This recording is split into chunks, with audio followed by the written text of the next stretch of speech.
The following podcast may contain some strong language and adult themes. If you've got young children around, maybe save it until they've gone to bed. If you really don't like bad words, this pod probably isn't for you.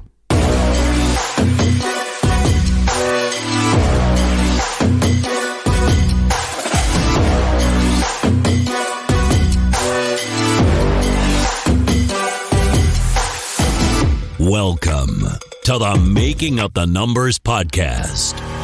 The Making Up the Numbers podcast is sponsored by Hope Technology, J-Tech Suspension, Revolution Bike Park, Ride Southern Spain, Schwal, and the world's finest independent mountain bike magazine, Single Track.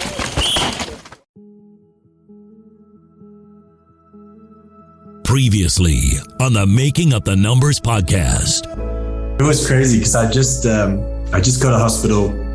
I just had some scans and waiting for the doctors, and that was probably the only moment where I was like, a friend of mine had to retire from rugby because of a neck injury, and his vertebra had been displaced, and that was starting to go through my mind is how severe this injury is. Yep. And I picked up my phone and I was like, I was the last 10 guys to come down, so I started watching, and my fiance and Gaspari from Crank Brothers were down in the hospital with me, but they're waiting on the benches, and I'm in this bed trying to hold my phone, and then I go get all excited, and they come over like, what's going on? I was like, I finished 10th overall, I'm protected for next season. And they're like, well, you're not going to even think about maybe retiring or what? I was like, there's no way, I'm 10th, I'm protected, doesn't matter, things are good. And it gave me a bit of hope and excitement in the hospital. Being second is it can be hard, especially I think behind your teammates. But I think he's younger and he really appreciating every moment, every good moment. So for sure, in my case, if I finish second behind him, I'm like, fuck it. Because I'm older, I'm 5 years old more than him. So you have less time. Yeah, you have plenty of time to play with. For me, it's not the same, so... Fort William's a bit different to everything else on the World Cup circuit. Are you a fan of that track? No. No, actually, I'm not a fan of it whatsoever. I mean, I think that place is I felt like when I came home, I was like, man, I feel like I was out there at a race for 6 months after being there for 3 days. I was like, this place is just like going to war. The computer tells you everything, but at the end of the day, you just take the fucking brakes off and go fast. It's pretty simple. Yeah.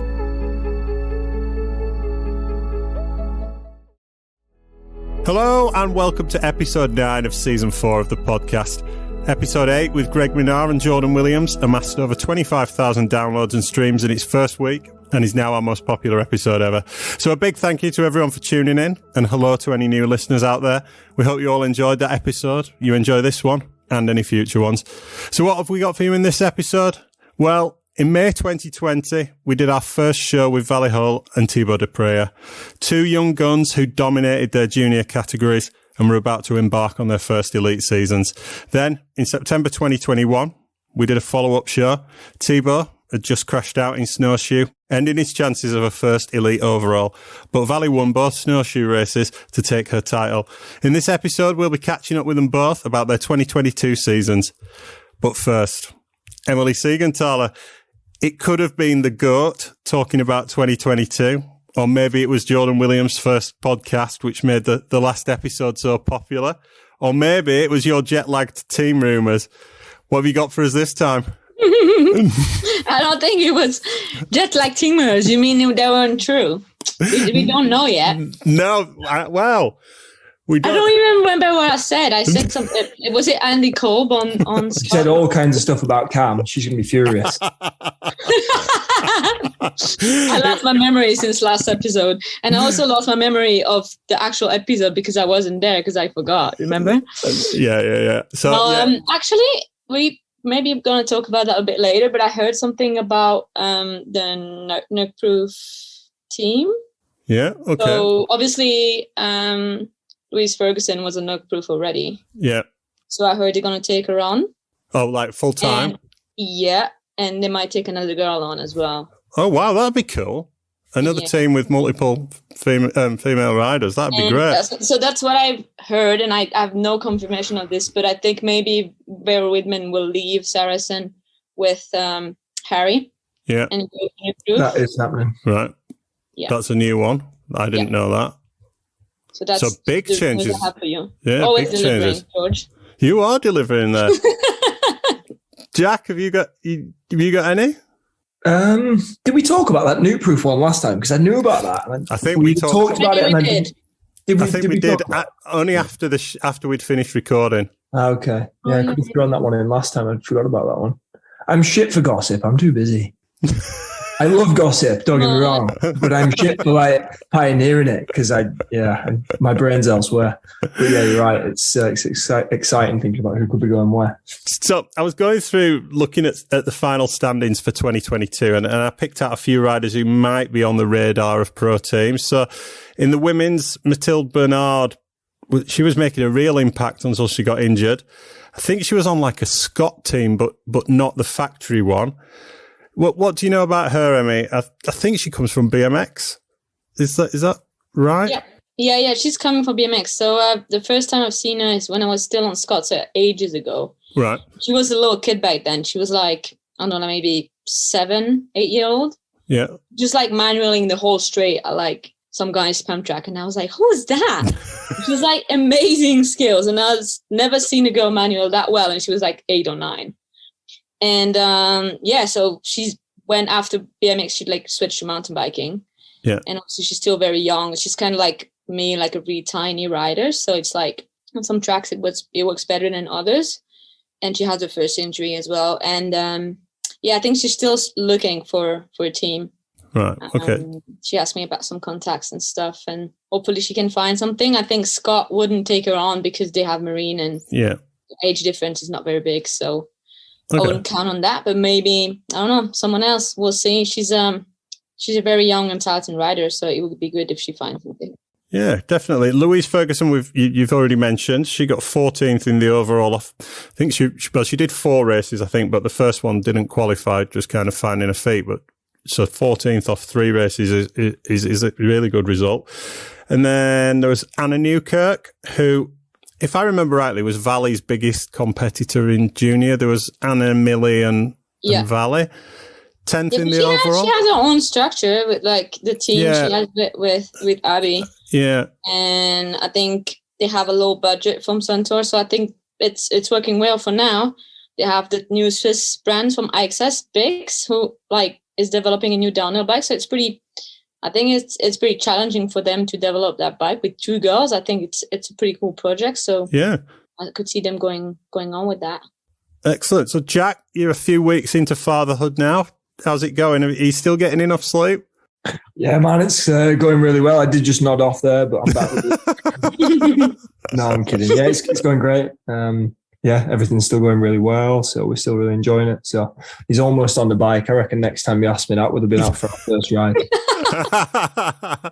Excellent. So let me ask you a hypothetical question. I was looking through the kind of results and if you could have one of these young riders on your team next season, they all finished around 50th in the overall.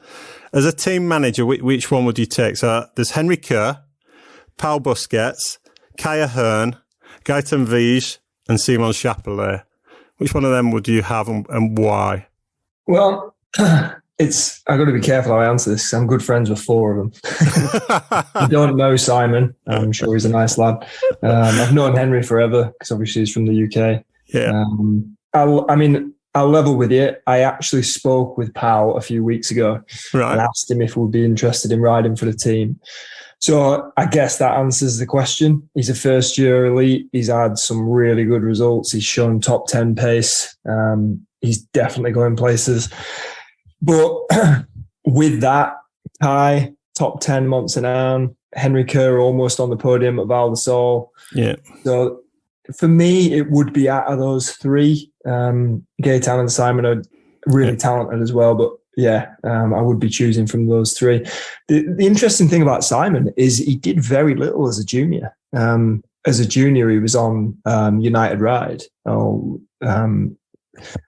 Couscous's team. Yeah. And next to not qualifying quite a lot of the time. And since COVID, he's been getting some results. So it's interesting to see that, it's not always these juniors that are setting the world alight that then go on to have professional careers as elite riders. So it's going to be interesting to see how he can carry that on. Cool. But yeah. Which, Emmy, if you were to pick in one of those, which one would you pick? These hypothetical questions. Pau, for sure. Yeah? It's like my little boy crush. he's a good looking lad, isn't he? I really like him. I think we always talk to him and we're like, I think he's always smiling, and I don't know, he has a great personality, and he's like so like, I like his style on the bike, and he's like a tall guy as well for like a junior, but I think he like makes most of like his stature, and I don't know, I just like the way he rides. And I mean, the other guys, I don't know Henry that well, and Kai I'm also a good friend with his sister, but I think Pau is my favorite for sure. I know Henry quite well because his dad races in our category at the races. Well, he doesn't really race. He hasn't really raced since Henry's been on propane, but shout out to Greg. And I think he's done a bit like you, Jack. He's done his degree now. Yeah. So big respect to Ben Reed as well for sticking by Henry while he went through university. A lot of team managers would have just sacked him off. But Ben's supported him on that team for 4 years. Henry's got a master's degree, I believe, in engineering, but he's a switched on kid. He's gone all the way through his uni while racing alongside of it after miss races for exams and stuff. And I believe this year was either this year or last year was his first race fully back on it after graduating. And it just shows that the distraction that those qualifications put on you by the way he's come out this year getting the top 20s and showing that he is capable of pushing the podium. So he's a lovely kid. He's a great rider. It's going to be exciting to see what he can do moving forward. Without wanting to give anything away, given that you're trying to pull a team together, Jack, is there anyone else out there who you think is underrated? They've got all the skills, but they haven't managed to put it together yet. Or is it just, this is racing, it's about putting it together? There definitely will be. I'd need to look at a list of names because I'm shit with shit like that off the top of my head. But yeah, for sure, there will be some riders in that pack who, Ronan Dunn was one of them. Yeah. Until Snowshoe, he was always one of the most impressive riders on the track. And it was always going to be a case of it's a matter of time until he either wrecks himself or he has that breakthrough result. And thankfully, it was the second one. So there will be more. And it's the big problem I have with this sport is there's just so few places for those riders to be supported and be developed. And whatever happens with the changes from Red Bull into Discovery and Warner Brothers taking it over, I just hope that whether it turns into a kind of Formula 1, Formula 2 kind of system, or whether they just become more teams able to take more riders, I just hope it increases the amount of support available because it's such a good sport. There's so many youngsters coming through now. It's ridiculous. I don't have time to coach more. Like, I do not have enough hours in the week to coach a number of juvenile and youth riders that want coaching. So it's so exciting for the sport. And it's so sad to think that by the time they get to second year junior, unless dad's willing to fund it and able to fund it, they'll just have to fade away, and it's a shame. So hopefully that'll change. Yeah. And Emmy, is there anyone you can think of? There's a Swiss rider. His name is Yannick Bechler. He's like qualified a couple of races last year. This year was injured for most of the thing, but like he was like showing like top 30, top 40 pace, and he has literally like no support. He was this year on like that Scott B team, but I mean it's still like quite an amateur team. And it's this bit of a sad story. His father had a big accident and he's in a wheelchair now. So like it was life-altering kind of experience last winter. So I think for him, all in all, it was a really hard situation to be in because his father was like very active on the motorbike, on the bike. He would go with him at all the races, be his mechanic, So it was a hard situation, and he didn't make World's team as well. And that was like, well, that whole shitstorm with the federation happened because I didn't agree with that decision, and he showed in Vali Hoell like he could qualify. So I think it ended up like, I don't remember, but he qualified around 30, 40th. So it was a good response on the bike. But I think he's very good. And there's Austin Dooley as well, who the American kid. Maybe raw speed, I don't know, but he's very consistent for his age. Like, and that's very impressive to see. So it's a bit different than maybe a Pau which has raw speed but can't really be consistent, and Austin is the opposite. And we roll with him in Whistler as well, so he's like a sweet kid, and he could be like very good in the future as well. You make a fair point about Austin. The other thing to like support what you've just said about the consistency, raw speed thing is 2021, he didn't have that pace. So now he's faster with consistency. So if he makes that jump again, all of a sudden he's going to be knocking on the door of the top 10. So interesting. What you were saying before, Jack, about, the young riders coming through, I never stopped believing in Luke Williamson. And he won the last National of the Year at the Revs, clinched this National Series with it. And I hope that gives him the confidence for next season, because I think there's a rider in there that could be. Mate, there is for sure. Like I say this to most of the lads I coach and girls I coach, like, Luke was he qualified 13th or something like that, Fort William. Like, once we all get to that level, like me and Dan have been riding together for 3 years. And if you put the stopwatch on it, me and Dan will be very similar. He came 10th at Maribor because that weekend, everything went well. It all worked. My point is, there are so many people on that list of about 100 riders who can do it, but everything's got to align at that time. So yeah, Luke is fast enough. Luke can do it, but can he do it on the day? That's the exciting thing about it. So in the last episode, Jack, you announced that you were unfortunately parting ways with Commencal, and that other teams were too. Do you think that might mean the end of the Commencal 100% team? Because that'd be quite big news if it does. As far as I'm aware, that team is going to kind of change. I think some of those riders are going to go on to a Commencal team run internally.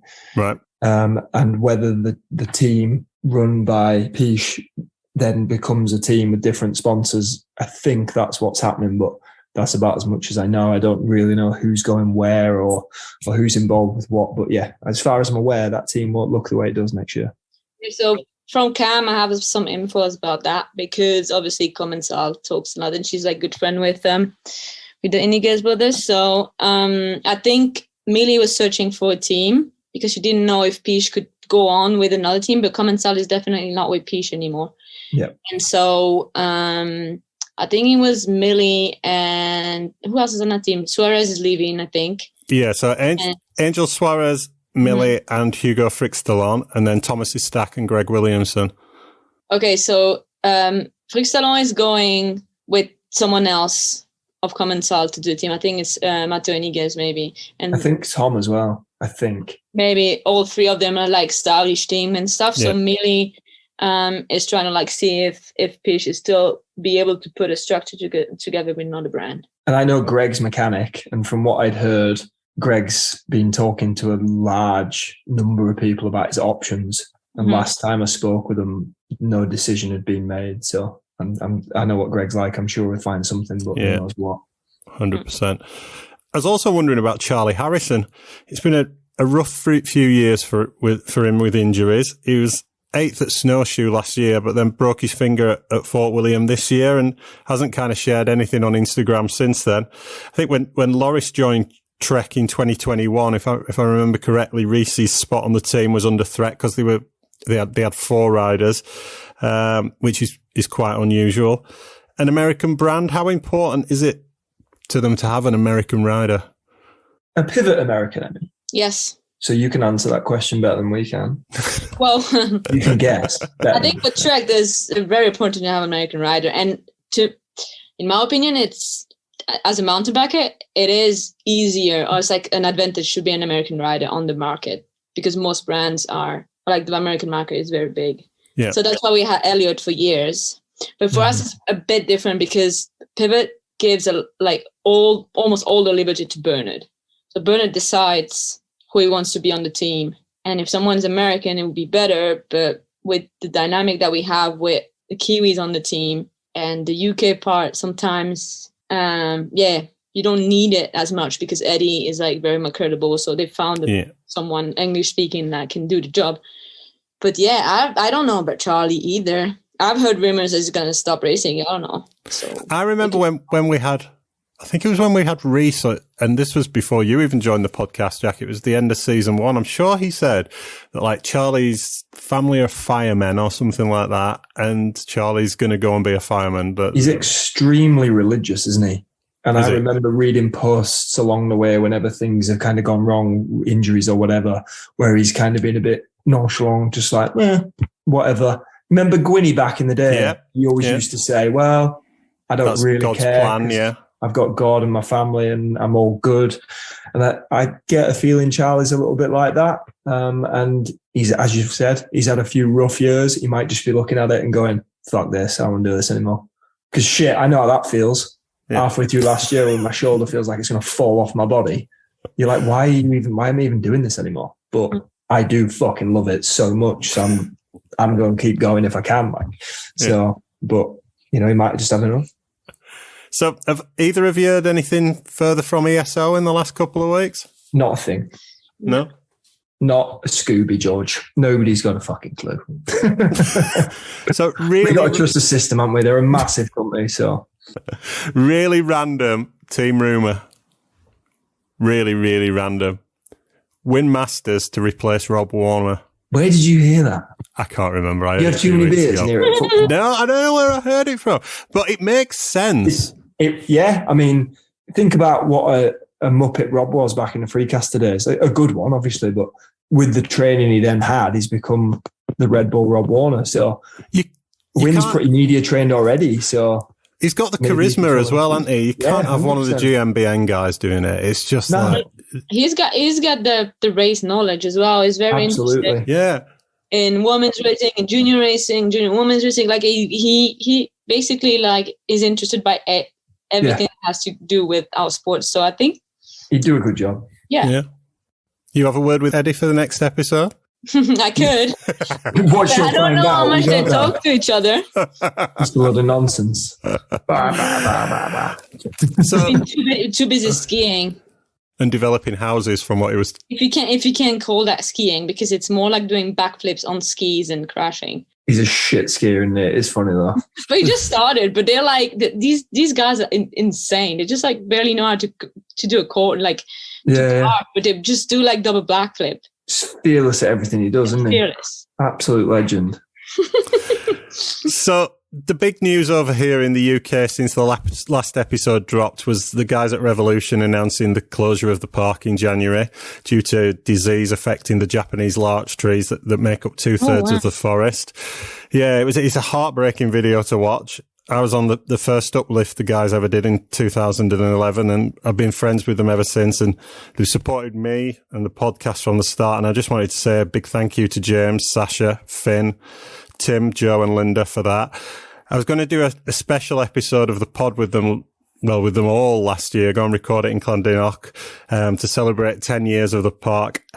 But like many ideas I have and many promises that get made around the podcast, it didn't get done. But I am hoping that once the guys have a bit more news that we can get that show together and talk about the future as well. Jack, you were at Revs yesterday and I'm there next weekend. Tell us a bit about the park and what it means to you and why you choose to do so many of your coaching sessions there. Yeah, I mean, I think I was the same as you, George. I was there at the start. I think I was there on opening day, but honestly, that long ago, can't remember.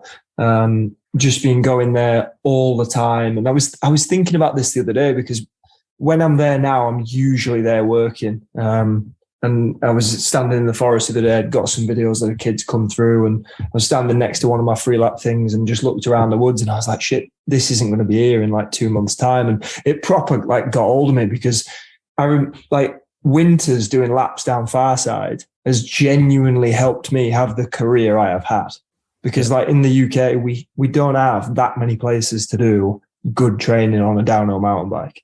And over the years between, say, 2013 and COVID, basically, I'd spend a lot of days going the revs and just lapping Farside on the GoPro and just doing the runs. And that kind of value that's given to me is potentially like, a big part of my career. And now it's obviously helping me coach these future young athletes who are going to hopefully have great careers themselves. And to think that from January it's not going to be there anymore is like, it's what you said, it is heartbreaking because this is a tiny sport and there's only a few bike parks in the country and we're losing one of them. So yeah, same as yourself, huge shout out to everyone involved, all the staff, all the people there, and they will be missed. Definitely. Okay, well, we all hope the guys can get something together, be that in the Nog or elsewhere. So sure do produce some fantastic trails. On a brighter note, we'll be back with 2022 Elite Women's World Champion Vali Hoell after these messages. Me again, it's Sasha at Revolution Bike Park. It's that time again. We're going to go and have a chat to a few people about what they think is the best thing about Revolution Bike Park. Very dusty today, so that's a good thing. But probably the variation of tracks from for beginners or intermediate, I should say, to advanced. You know, free rides, ghetto, far side, new far sides, wouldn't it? Yeah, pretty much them all. Just a varied trail, to be honest. Yeah. It's a bit for everybody, isn't there? From all guys like us to absolute pros. Hi, I'm Ollie Wilkins. And I'm Ben, the Deacon at Deacon. We've just spent the last week at Ride Southern Spain. Having a fantastic time. We have. We've ridden countless amounts of enduro and epic downhill trails. That's right, they have a workshop, swimming pool, pizza oven, fire pit. They've even got a donkey here, dude. You get a free beer if you ride, you know? That's alright, is that right? So we've just dropped into this first trail of the day. Cheeky little off-piste line here. Nice little dusty berm at the bottom to catch you. £600 a week includes accommodation, airport transfers, 6 days of uplifts and guiding. Check out their social media or website to book your holiday at Ride Southern Spain. Ride Southern Spain.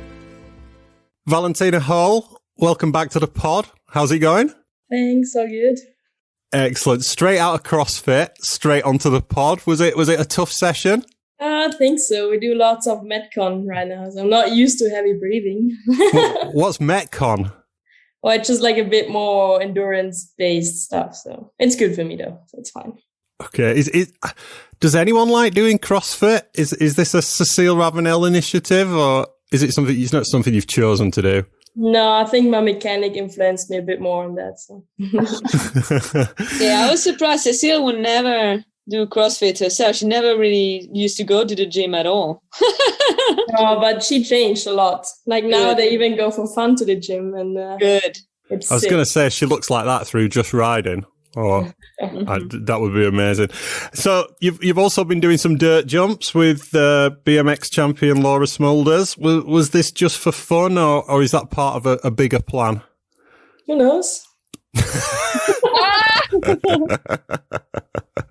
Rampage, here we come. Well, I think it's more, not rampage-wise, it's more in the other direction. Maybe a bit more hardtail time than big jump. All right, cool. All right, Vali, so 2022 then. It started pretty well. Second place at Tarouca and then second place at the Brioude World Cup in France, where you did have a mechanical.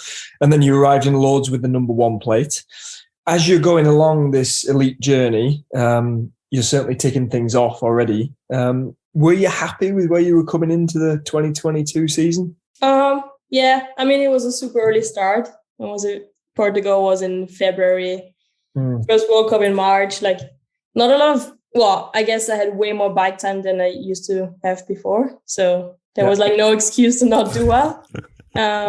Definitely, like, I was still buzzing from the last rounds in Snowshoe, and I just wanted to do well, and maybe put a bit too much pressure, or like I had big expectations. So, fourth place at the first World Cup was not what I wanted to, but it was so tight as well. So honestly, I couldn't complain, but yeah, I mean, not what I wanted, to be honest. Yeah, sure. Did you have a strategy coming into the season? Because we think we heard somewhere that you wanted to focus more on winning individual races rather than just being consistent and going for podiums. Is that true? Well, I guess I just wanted to test like how far I can push, because maybe it was the wrong strategy, I think, because I still need to work on my consistency a little bit more, but I just wanted to see how much I can push, but I kind of over pushed it like 4 times in a row. And like, it really sucks at a World Cup because you can't really do many mistakes, because every time you fuck up a final, you just have less options for good overall. So I don't really know what I did. I think I just had the wrong mindset. Like, I wanted to win so bad, and wanted to impress other people and all my sponsors that I somehow just couldn't do my race runs. Okay. So you just mentioned Lords. You were the fastest qualifier, and that was with a time that would have won the race. But then you finished fourth, 1.6 back, green at split 3, but then lost a little bit in the final 2 sectors. What happened there? Obviously, you were disappointed. Talk us through it. Well, such a long time ago. I don't know. You got to try and remember. Definitely, I think I lost the third spot in the last corner. That's 100% sure. I was so scared about crashing in the last corner again. Yeah.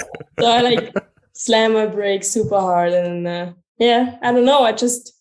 I did some weird things where every time I did well in qualifying, I changed lines for the next day, and I did it in Lord again, and it didn't work out again. So maybe that's something I should not do in the future. Like, stick to my lines. If I win qualifying and I feel comfortable, why change it? Just go faster. Yeah, you've answered your own question there, I think. Okay. So second at the National at Fort William to Nina. And then from there, I think, did you have a week-long trip to Dovey Bike Park? Is that right? With Red Bull? Exactly. Nina kicked my ass at the BDS in Fort William, big time. So I was quite shocked, but it is what it is. Then we went for Red Bull camp. It was the first time Red Bull hosted this kind of athlete camp thing.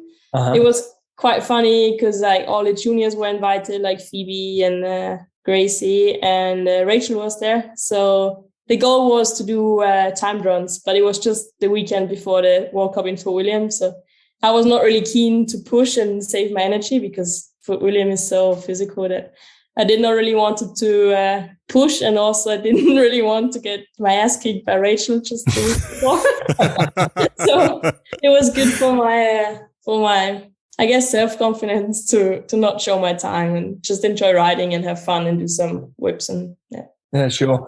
Have you ridden in the UK much before? What did you think to the bike park at Dovey? Oh, it's sick. It's my third time already at the Dovey Bike Park, so I love it. It's cool. The uplifts are quick and you have so many different tracks to ride, so it's good.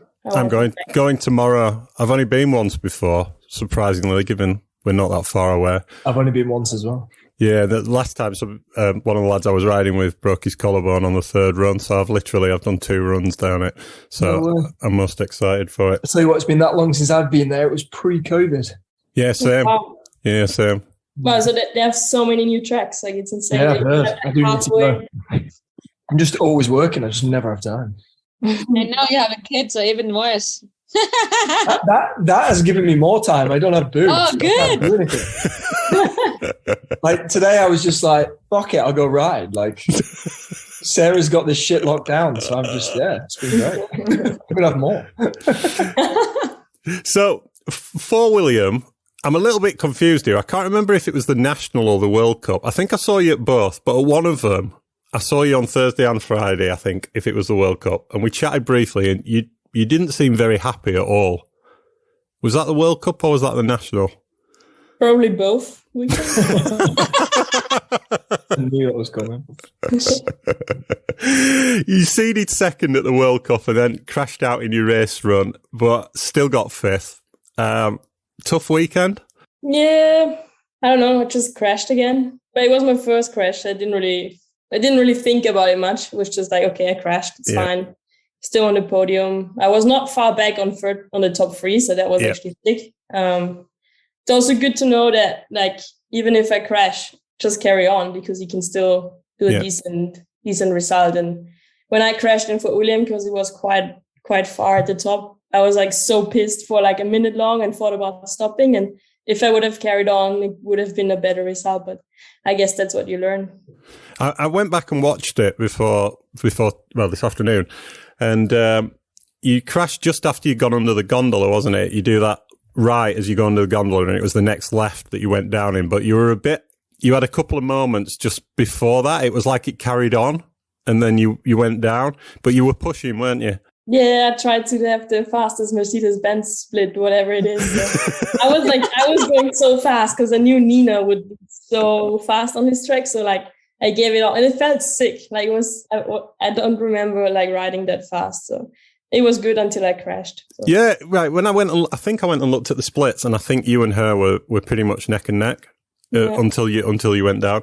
So Nina put down, that was possibly the run of the season, that 5:14 down Fort William. She seems to have some secret sauce on that track, but obviously you've got it as well. Well, who knows? I mean, all the teams I think most of the riders spend some time before the World Cup on this track. So I guess the more runs you do on it, the better you are, because it's just so long and you can test yourself and prepare really well. So I wonder how it's going to work for next year when we have World Champs there. Going to see some really tight race kits and you're not wrong. And it's in August next year, so everyone's going to have loads of time to practice, because normally when it's in May, it doesn't open that long before. So there's going to be a lot of people there right up until August, I imagine. I wonder if Rachel will come back for it. I've never even considered it until just now. Pretty sure she will, but I don't know. But I have a good feeling she'll try. She's been strong in the past there. So, yeah. So you are national champ in Semmering. And I think you were also national champ as a junior. I've done national champs this year, and I think it's a pretty cool race. What does the national title mean to you? Well, it's a hard question because I'm not really a big fan of our national team federation, whatever, because... Well, it makes two of us. With my own.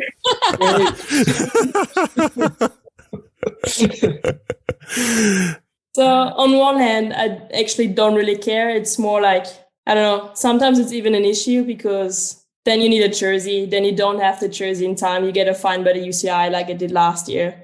Then I was wearing the national jersey by accident at national. So I got another fine last year. So I got 2 times a fine for wearing it and not wearing it. Then I was like, oh, I'm over it. So I didn't race last year. And then this year I did race because we ordered the jerseys already with the national sleeve. So I had to race. Yeah, obviously. How much pressure was that sat in the start line knowing the jerseys had already been produced? Well, it was all right. There's not so much competition in Austria yet, but in 5 years it's going to look different because there's some really, really fast girls coming up. And I'm so stoked because they're so steezy on the bike. And finally there's something coming and it's great to see. Yeah, I think we're going to talk about these camps a little bit later. Coming back to Fort Williams, I think we talked about that on Cam and I's podcast as well. I think you made some changes to your bike after Fort William. What were you looking for? What did you do? Yeah, so I guess everybody saw that we are on some black box products. And it's the first time for me that I get involved in all the testing. And obviously it takes some time to develop a good product. And probably the first few versions are not where it should be for World Cup racing. So I just had to get used to it. And yeah, I think we were a bit wrong at the first 2 World Cups. It was just way too stiff for me, coming from a 35 to a new 38. Being super stiff for a girl as well. I really struggled with arm pump and I just couldn't ride. I think you can see it on the videos pretty well that I'm bouncing off all the rocks which were on that track. So I struggled a lot. And then, I just gave Matt my bike the weekend before Leogang to ride it in the bike park because that's what we did when we were on YT. He had the exact same bike as I had and he exactly knew how the bike is reacting. And with the new session, he didn't have the chance to, so I just gave him the bike. And then after the day of riding, he was like, now I get it what you mean. So it was a bit of a miscommunication for a few weeks, but we got that dialed. And I think at the end of the season, we also got some new stuff for the black box. And we just, we worked into the right direction. We also started using the telemetry system and he could react better on my feedback and I was a bit more patient and it worked out at the end. Cool. Then Leogang, your home soil race. Tell us about the pressure that brings. Well, Like everybody knows, Leo Gang and me were best friends. It's amazing. I love it. So it's fine. Like, it's so cool, and it's nice to have a home World Cup. Like, not many people get the chance to race at home, and it's pretty close to home. Like, I know all the lift people and like the marshals on track. They all know me, and it's fun. Like, even some teachers, they are marshals at the weekend, so it's fun to stop and talk to them. But on the other hand, like, there's so much pressure. Like, you have all the media there, like your face is on every wall, like everybody expects you to do well. And I don't know why people expect me already to win most of the races. I'm only 20, but they were already talking first in elite that I'm going to win everything, but I'm not, because I need to learn how to race and how to get that racecraft. So yeah, I think the home World Cup was just a little bit too much for me, and yeah, crashed 2 times in my race run, and I was really, really devastated. Like, it was the first time in my life that I cried because of racing. I think the last time I cried was when I was 8, when my grandma died. So it was really, I'm not really how do you say, like, I'm not really emotional. Yeah.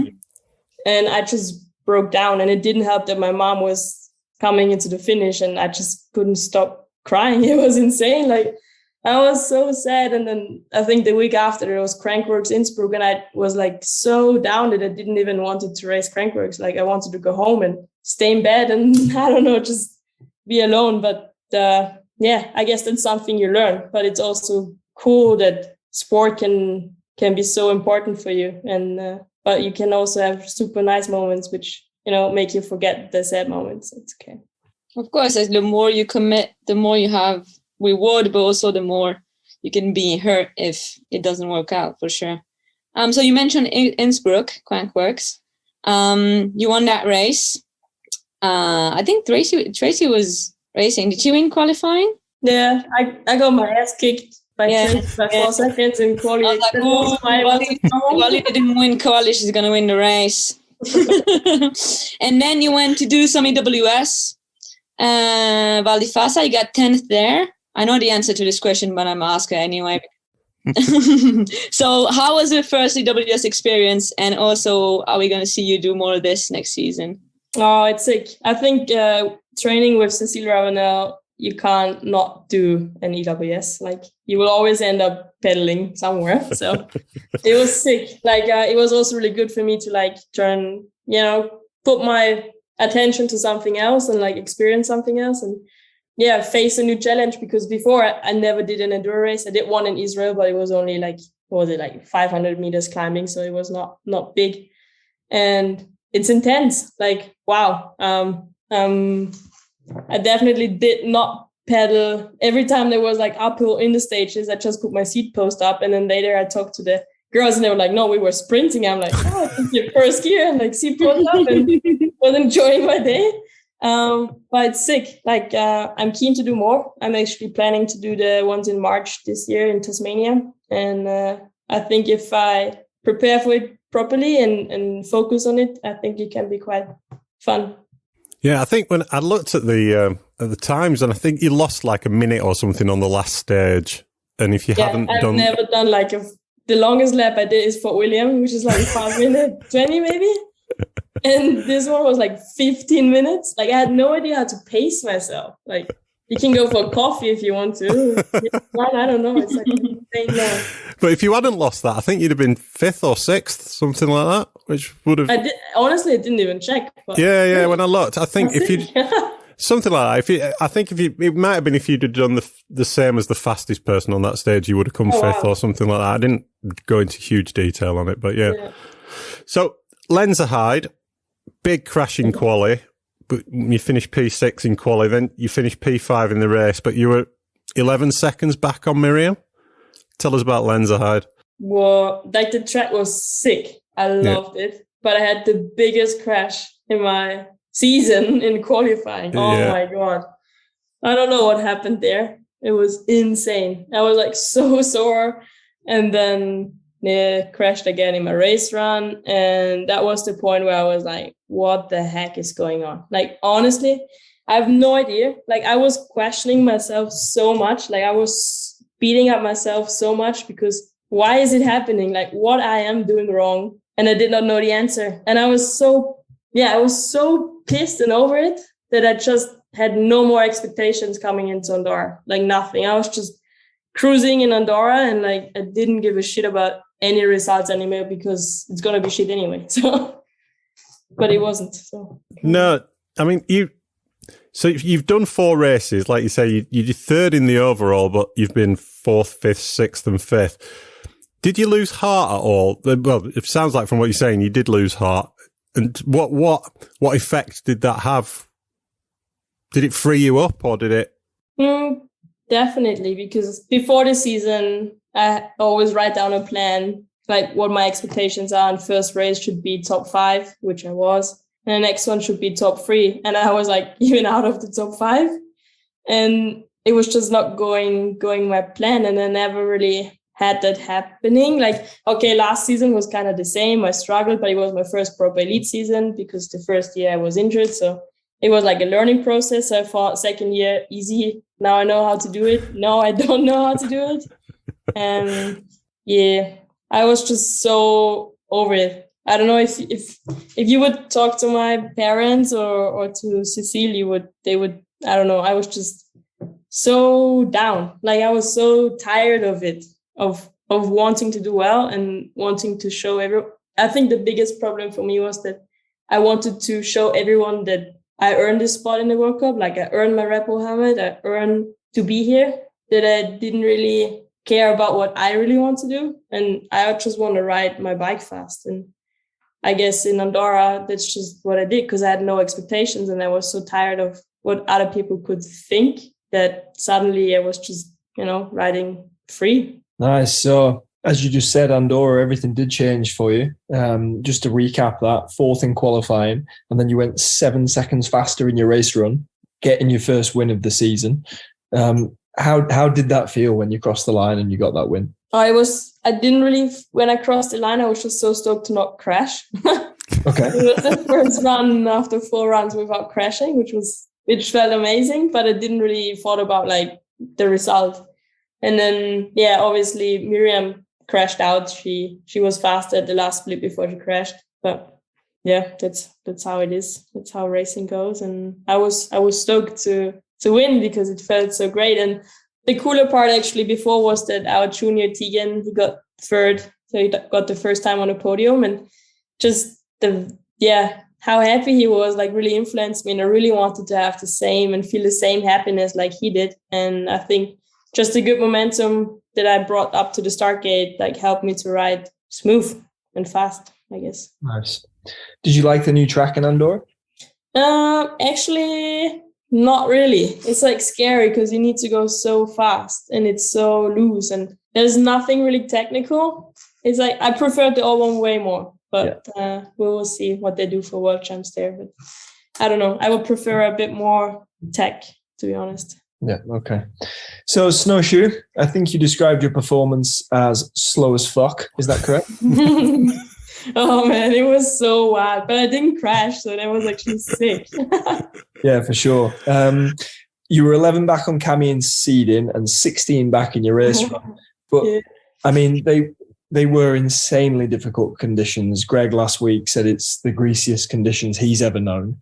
Did you find it really difficult? I mean, we all did, I think, right? Yeah, it was insane. Like I had no practice run where I like finished without like going offline or crashing. Like it was insane. And also like I just can't ride ruts. Like I don't know how it works. And I don't know, like I also feel like every time I'm like overwhelmed with a racetrack, I totally forget about working on my suspension. Okay. And that's also something I need to think about next year. Like even if I struggle on track, still try to dial the bike because we didn't touch the bike once and maybe it could have helped me to ride better in the greasy conditions. But yeah, also something I had to learn. And like, I mean, everybody knows Cami is a queen in the mud. So it's impressive. And I hope I can improve a little bit more on that as well. Okay.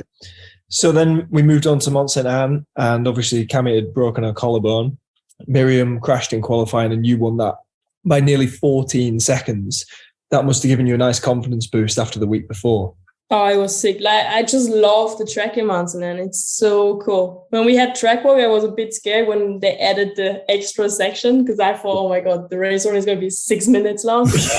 And then actually my first time run was like 5 minutes 40 or something. I was like, oh my God, this is going to be so hard. But then, I nearly went a minute faster in my race run, which is kind of cool to see. And also for a young athlete, it's pretty cool to win a racetrack like Andorra, for example, but also to be good in Mountain End because it's so physical, it's so long, and people normally think, they don't have the experience or blah, blah, blah, or the fitness. And for me, it was just so cool. Like, I really enjoyed the racetrack. Nice. Just to let you know, I have quite a lot of tracks that are 6 minutes long. Yeah. Fort William's nearly 7 now. I'm getting worse. The first time in Montana was probably like 6:32 or something. My first year.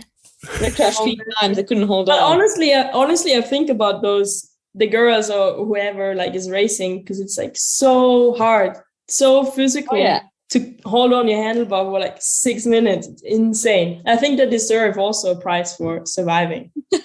So I hadn't raced since last season, and my first race this year was the National at Fort William, and I hadn't had any bike time or anything, and it was just horrendous. It was just, I'd done no gym, no nothing since for all of the off season, no exercise whatsoever, and then just turned up at Fort William with a bike, and it was just stupid. I don't know why I did it because I didn't really enjoy it, but it was like an achievement to cross the line. How do you hold on? Like, you're not struggling with like arm pump because like every time I come to Fort William, like I can barely hold on my handlebar. So he goes very slowly and he tripods down with both feet. It's not quite that bad, but it was. In my seeding run, I was like, I honestly don't know if I can do a full run without stopping. And then I went that slowly that as I came through, that bit where the wall ride is near the bottom, I actually thought to myself, I'm not even out of breath here. This is great. And I crossed the line and it was the time was awful. It was like 7 minutes or something. It's terrible. But yeah. Well, you did it though. Yeah. Okay, so dipping back to Mont-Saint-Anne, you were obviously then last woman down after the great quali, taking your second win, and it did look very composed. Miriam had gone early. Did you know she'd flattered before you dropped in, or not told you? Yeah, so when I rolled to the start gate, Matt looked at his phone and looked to me and looked at his phone, and I was like, oh my God, there's some information. And then Matt was like looking at his phone, looking to me, he's like, do you want to have some information? He's like, well, of course I want to have some information if you're looking on your phone all the time. So like, he told me that Miriam had a flat tire and I could just ride like I did the day before.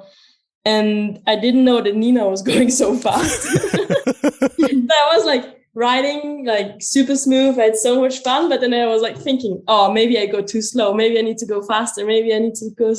So I was like thinking so much in my race run. And then when I crossed the line, it was only 3 seconds. Yeah. So it's always like, you never know if you could have pushed hard or not. Like, honestly, like you always try to give your best, but it's not helping to kind of know that if you ride well, you can actually win, but you're not allowed to go too slow because everybody else is pushing so hard as well. So I was stoked because it was also the first time I was like doing well in quali and not fucking up my race run. So it was great.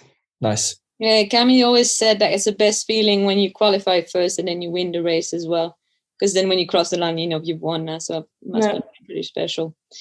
Yeah, so you came into Worlds Week with also a very bling bike. You always have kind of sick bikes, but this one is pretty sick. Does that help you to get in the right headspace to have like a sick bike and a sick kit for Worlds? I actually don't really like having a new bike because it's all new and it's... I don't know. I'm always scared about scratching stuff. And also, like, I don't want to have all the attention. Like, I don't really like, like having those articles about my bike and blah, blah, blah. Because then for me, I still feel like, it just puts a bit more pressure on me and people have expectations. So I kind of prefer to not have that. But I guess now it doesn't really help. Like, you can't avoid it. And it's sick, though, like, all my sponsors put so much work in it to make me look cool every single race, and really appreciate it. Well, I mean, you're not the only one to have a brand new sick bike, so I think it's only right that you get one. Everyone gets one almost. So even I used to get one, and I was like, top 10, so it's like, you deserve one, Vali. Don't worry. But like, for example, we got like so many bikes this year, like nearly every third race we got a new. Yeah, this I understand though. I can understand your point. Like, it's sick, but you don't, like, when you have like a slow start to the season, you're like, oh, I don't want to have all the new stuff. Like, give me some when I'm doing well. So yeah, it's all right. Yeah, I understand what you mean. So at Worlds, you seated fourth. Miriam had a great run. You're like 8 seconds back on her. So we talked about you racing on your in front of your home crowd in Leogang, but there it was different. Like, how was it for you to race in front of a crowd that was like cheering your main competitor? For me, it was fine. Like, it felt like so much better than like racing in Leogang. Obviously, you don't have so much media attention. You still have to do a lot of stuff, but it's not as bad as it was for Miriam, obviously. There was a lot of pressure on her, and I felt like I was a bit the underdog. Also, qualifying didn't really go my way, but also it's World Champs, so it's always like you don't really care, but you do care if you're so far behind, because I thought I had a good run, but then I saw the time, I was like, nope, it was not a good run. So I had a lot of work to do on this racetrack, and yeah, I had bad memories from last year there because I crashed in the last corner and had a concussion and stuff like that. So I don't know. I just really tried to work on the track and spend time on it. And yeah, that's what I did on the extra day of practice. So. Yeah, I was literally with Cecile all the time. When I was like walking the track and filming, she was always there. And yeah, so obviously I see you ride and you look good all around, and literally found 10 seconds from qualifying to your race run. So like, that's a pretty crazy improvement. And you were also fastest on the first 3 sectors. So that's not unusual for you to be fastest at the top of a track. Was the plan to like go full gas and try to hold on to the end? Or what was your strategy going into the run? Oh, there was no plan at all.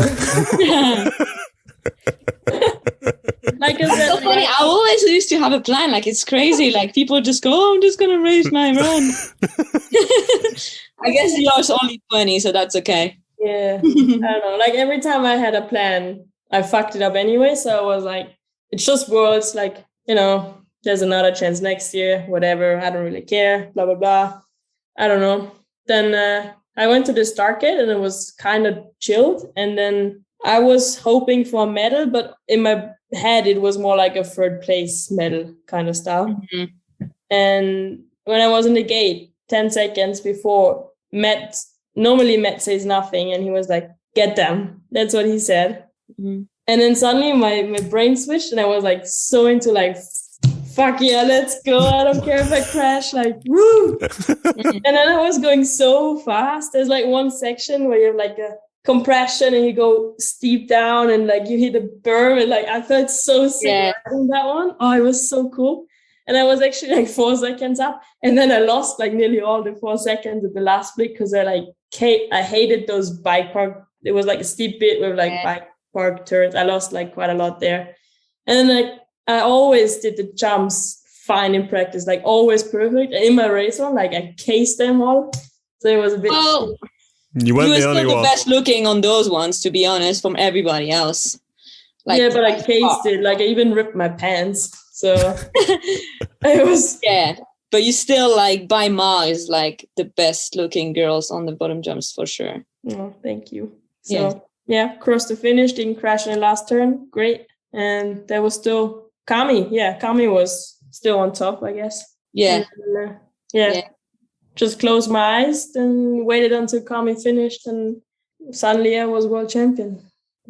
Yeah, so tell us a bit, what does it mean to you to win worlds in the elite field? Because obviously you won worlds before, but that must have been pretty special. No, it's sick because it was like so unexpected. Like I said, it was not on my agenda because I thought it's gonna happen when I'm like, I don't know, maybe 24, 25, like when I'm a bit more mature and I I didn't expect it coming with 20. So I'm stoked. Like, I'm not going to give it away. I'm happy. I'm keeping it. And I don't know, stripes stay forever. And yeah, I also feel like it's insane how much attention you get from people for winning just one race and you're world champion. And when I won the overall last year, obviously there was a bit of luck involved, but there's way less attention on winning the overall, even though for an athlete, it's so much better. And like, if you do win the overall, you're the best rider in the world. And if you win world champ, you just perform really well on that one day. So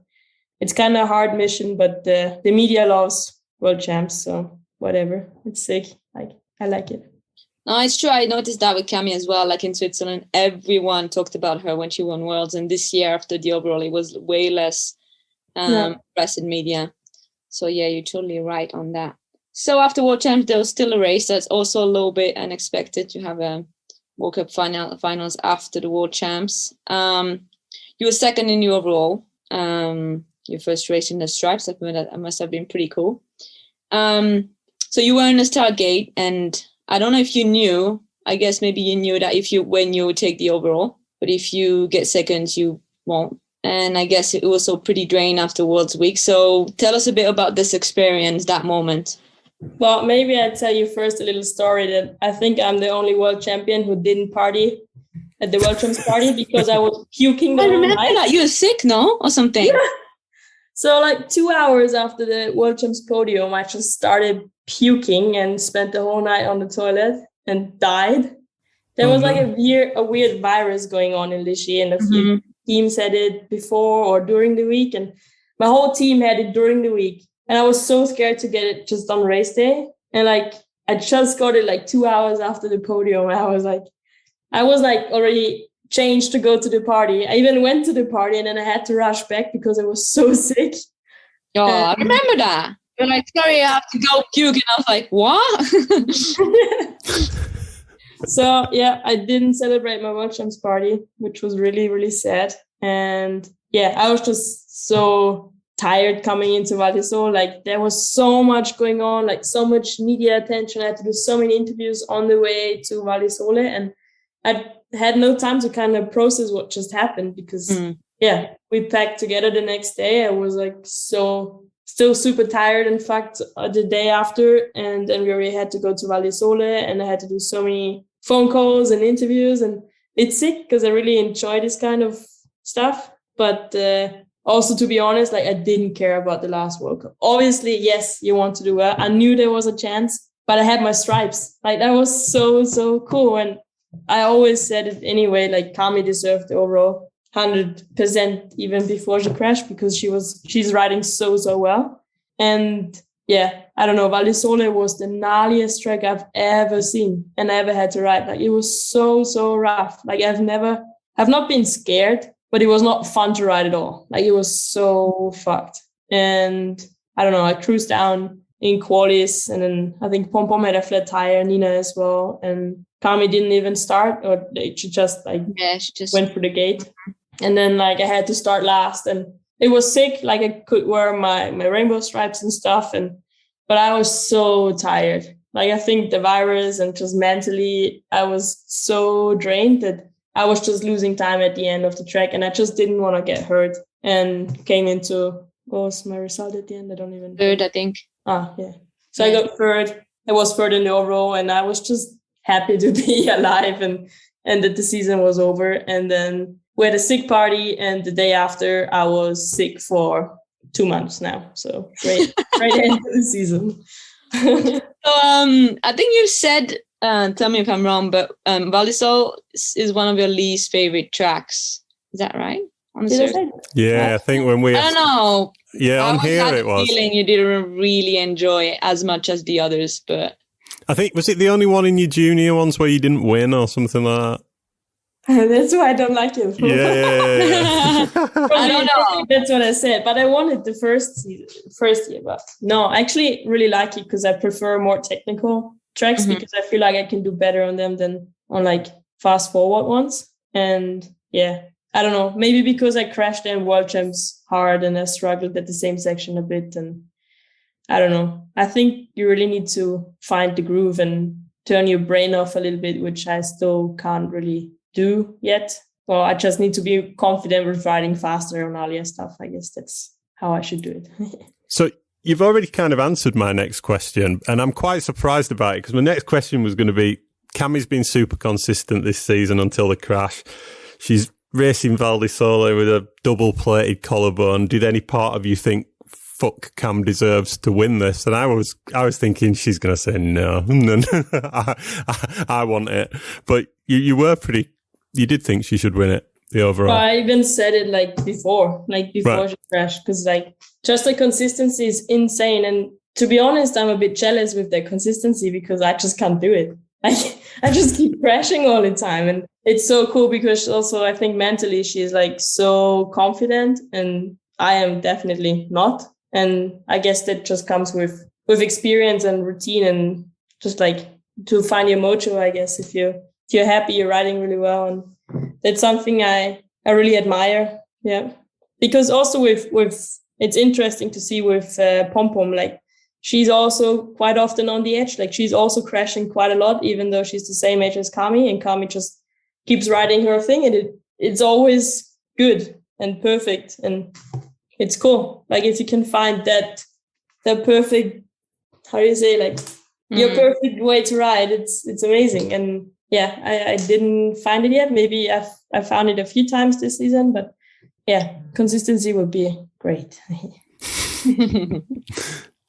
Okay, so, we've talked about it a lot already, but yourself, Cam and Miriam, you've been in a little group of your own this year, and you all certainly got something out of the season. Cam won the overall. You are world champion, and as you said, you got your stripes. And Miriam won the final round in Val d'Isole to finish the season on a high for her to put the win alongside her Lenzerheide win. Looking ahead to next year, do you think that it'll be the three of you at the top again, or do you see? We should not forget about Nina. Nina was second the last few races, and Nina is so strong, and she's still really improving her riding skills, because Nina is gonna be a dangerous one. It's gonna be tough, even if Marine and Tanya are coming back. It's a pretty packed top 5 already, and then we have the juniors coming up, Phoebe and Gracie and Jenna and Yankova. So it's going to be hard for some of all the elite riders to actually stay in and qualify. That's why I retired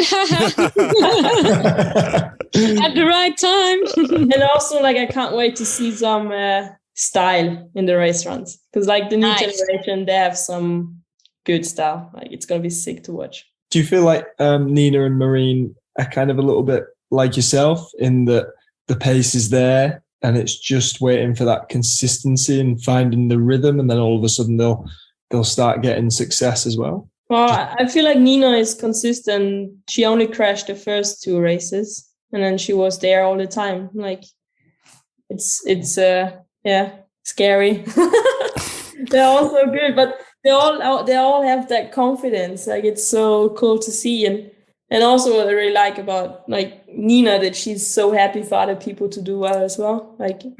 When I won Mountain N or World Champs, she was so happy for me, and I was like, oh my god, it's so cool that you're so happy for me, because obviously I still struggle with that, but I guess it's just the way I am. It's my personality, and I'm happy for everyone doing well, but first I need to finish, process what I just did, and then I can be happy for someone else. Yeah. And Nina is just a super happy human being. And with Marine, I didn't really see her much racing since I'm in elite. What about last season? Last season she was also injured, so she was consistent when Rachel was there, right? She was up there.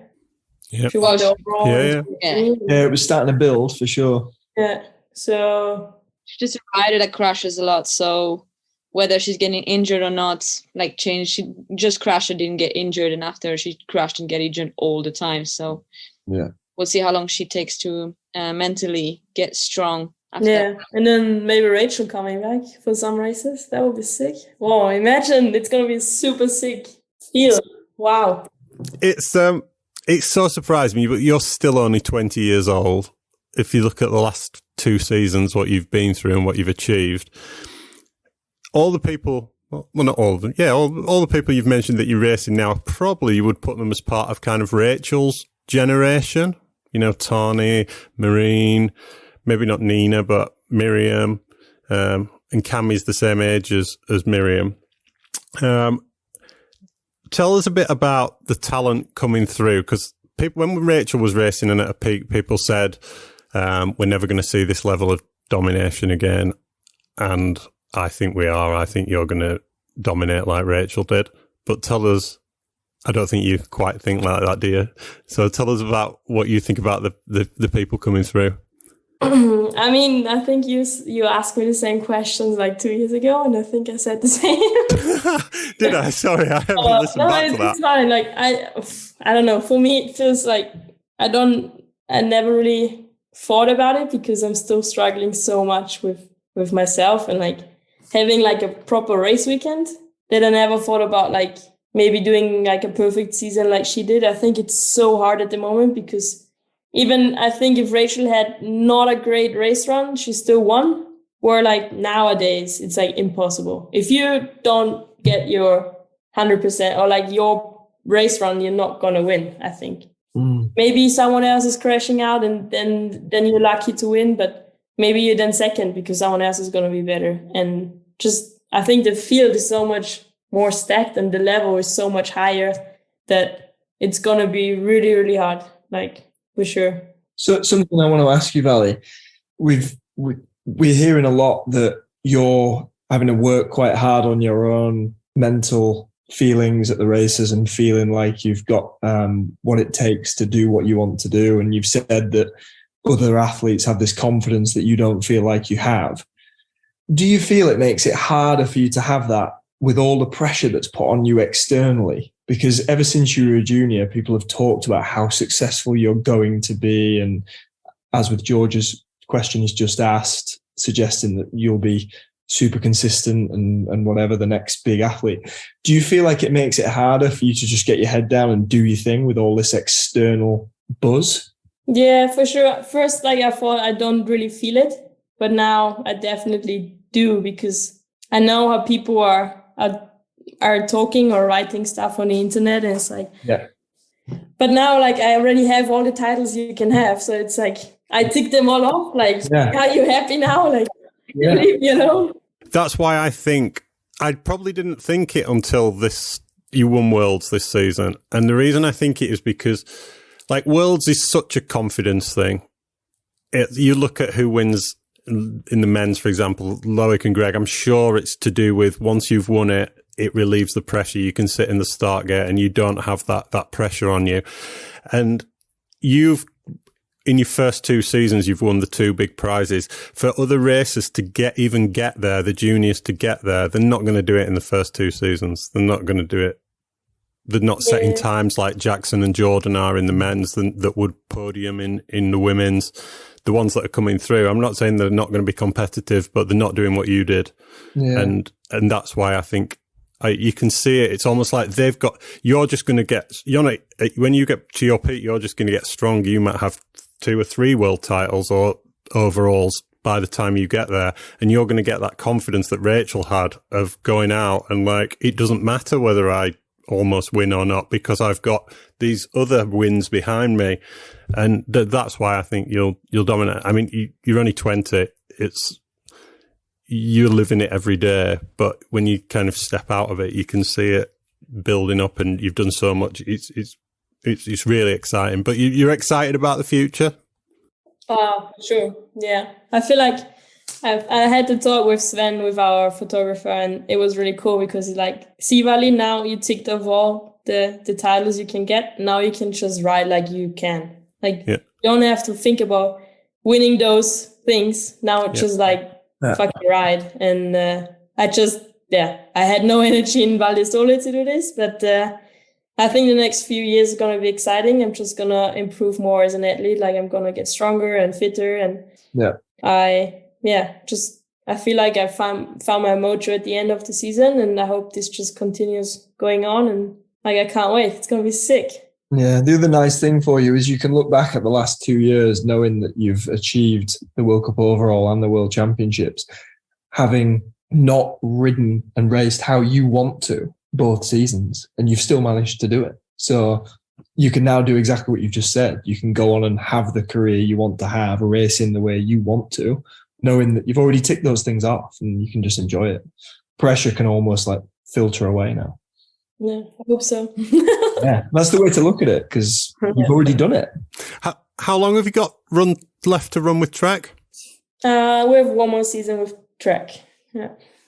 If I was a brand manager, you would be the number one person to try and sign. Yeah. So thoughts about the future, Vali, with ESO Discovery and everything. What do you think of the whole situation? What's your vision for next year and the years to come? Well, obviously, I'm a bit brainwashed by Red Bull, so everything they do is amazing. And I really loved it because, I mean, that's how I grew up. Also, like, the first time I watched downhill racing was on Red Bull TV, so that's the only thing I know. So obviously I am a bit scared because, I don't know if it's going to work or not, or if my grandparents can still watch it, or if they need to find a different way to watch it. And also commentary, I mean, they lost Rob Warner, so that's going to be really painful for the age community because he was just the voice of the age. It is what it is. Like, everybody knows that. And also, like, a lot of my friends, Austrians and Germans, they always watch it in English because it's just way more exciting than like listening to a German commentary. So I don't really know. Like, I really like to see that there's a bigger brand stepping into, and it's going to be maybe more interesting for other sponsors outside of the industry. Like, maybe we can get like, a better salary, like make it more exciting, bring it closer to the normal people. And I also heard a few rumors that, maybe there's a bit more money in the sport, that we also gonna race in Australia again, like Asia or like South America, like make it a proper World Cup and not just a European Cup. That would be sick. Like, we'll see. I mean, I haven't heard much more, but I think for next year, basically a lot of things are going to stay similar. But in the midterm, I'm excited to see if there are going to be some big changes about venues and stuff, because obviously that's one of the reason I stopped racing, because the venues were always the same for 10 years. So, so we'll see. It's going to be exciting. Tell us a bit about your downhill performance camp that you were running this season. I've seen some stories and stuff and content about that. You guys had a great time, and I know there's going to be some sick riders from Austria in the next few years. No, I was sick. Like, my plan was always to do like a camp thing, or like do something for the Austrian future, because there's just nothing happening with our national team. And like, I got really pissed about it, because like, why is it so hard to organize something? It's not hard to like, send out an email and invite them for a weekend. So that's what I did. Like, I sent out on Instagram, like, girls could apply, and I chose 5 girls and invited them to our chalet and ride with me for 3 days. It was just like one day after I arrived after Mountain End, so I was a bit tired and jet lagged, but it was fun. And it was sick, because like, just the speed those girls already have in the bike park, like, they stick behind my back wheel in the bike park. Like, it's insane.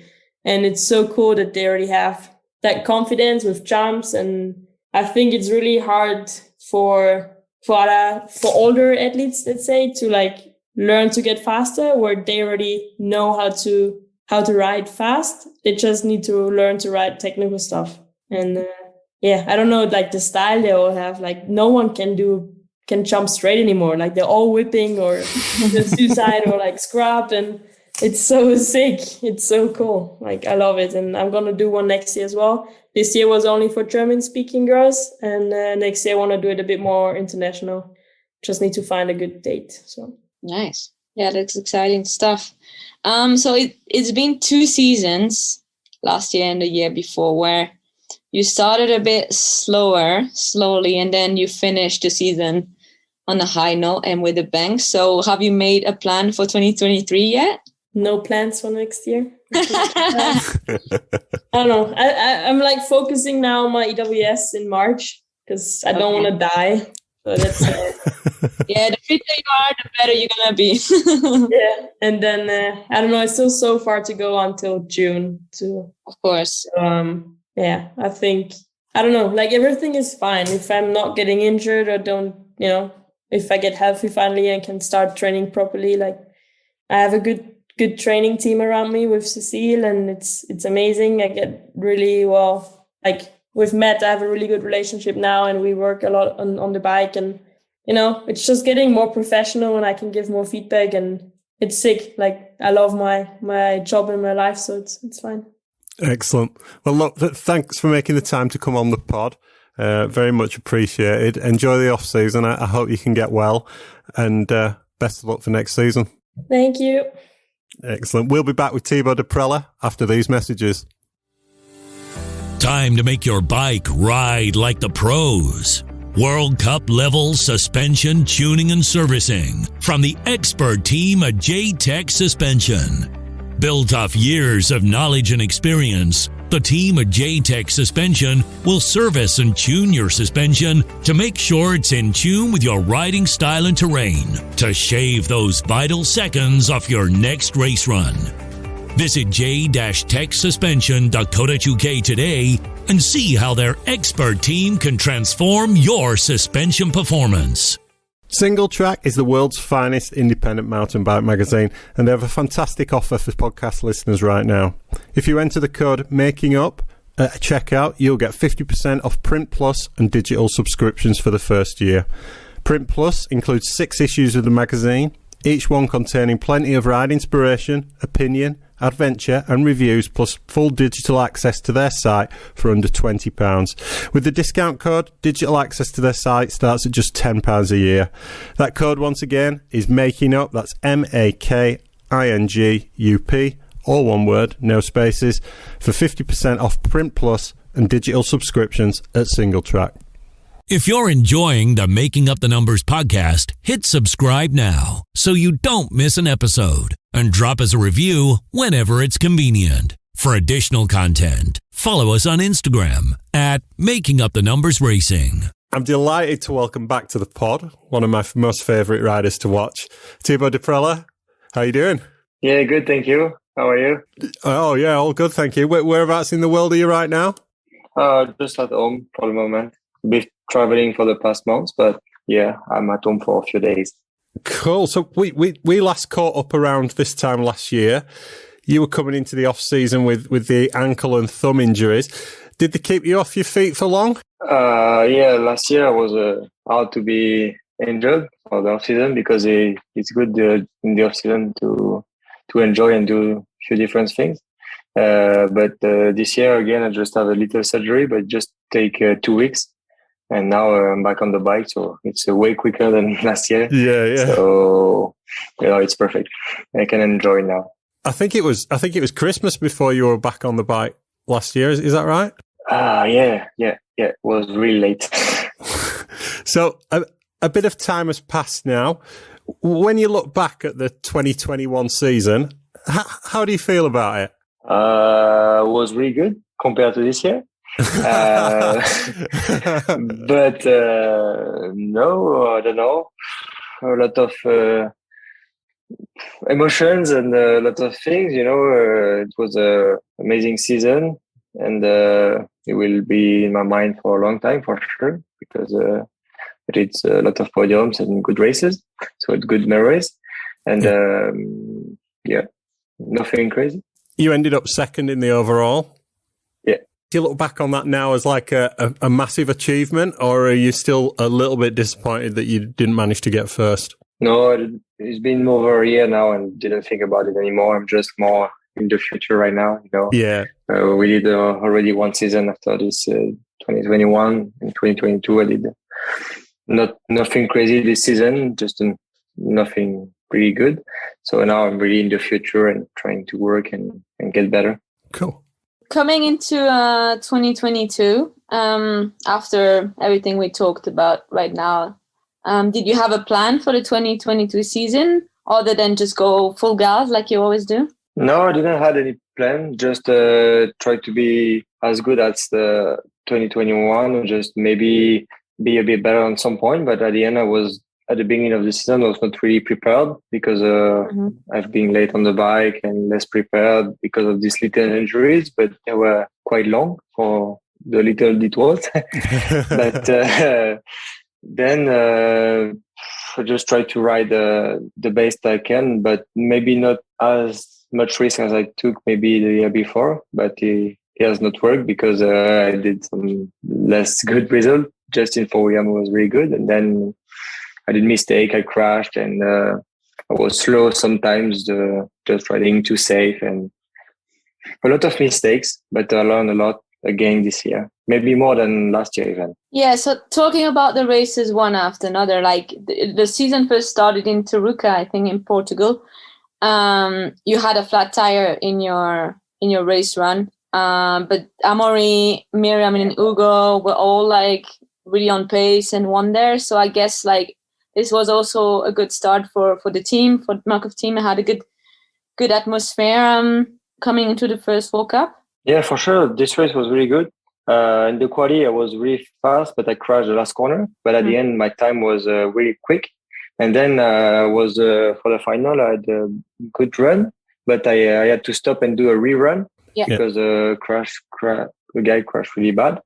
And then in this run, maybe we didn't have to check the bike and stuff, and I had a flat tire. So it was a bit shitty, but it's like that, you know. And then coming to Lourdes, I was really excited. I feel ready, but just 1 week before Lourdes, I had COVID.